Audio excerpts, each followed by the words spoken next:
Hello friends, welcome my YouTube channel. আজ আমি বানাবো সহজে চিড়ের পোলাও। খুব তাড়াতাড়ি হয়, ঝরঝরে চিড়ের পোলাও। এখানে আমি সব উপকরণগুলো নিয়ে নিয়েছি। কাটা সবজি, চিড়ে।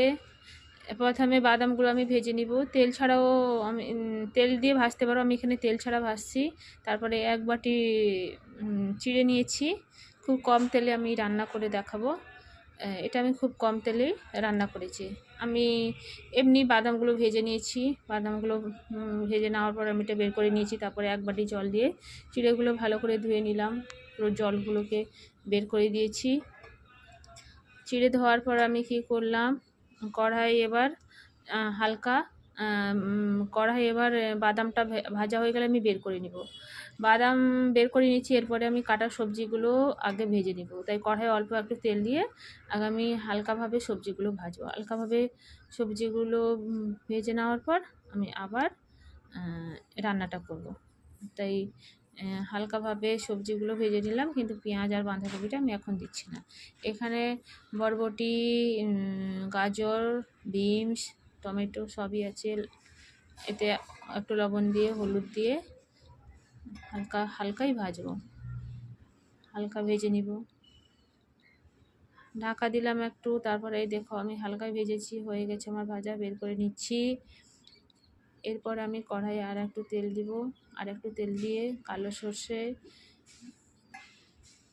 জিরে ফোড়ন দেব।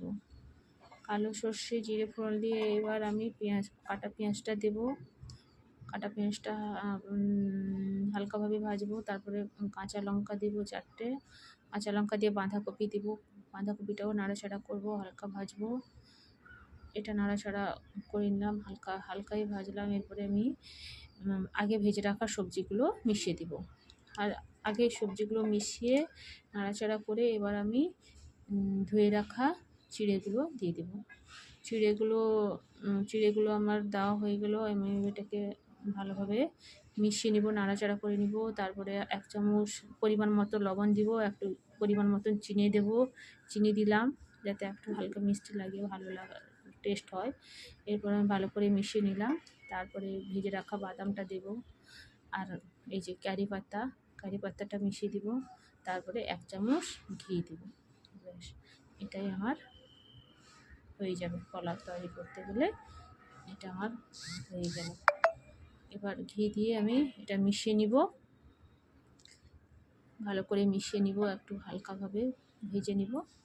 ভালো করে মিশিয়ে হালকাভাবে ভেজে নিলেই হয়ে গেল আজকে চিড়া পোলাও। কেমন হয়েছে তোমরা কমেন্টে জানাও।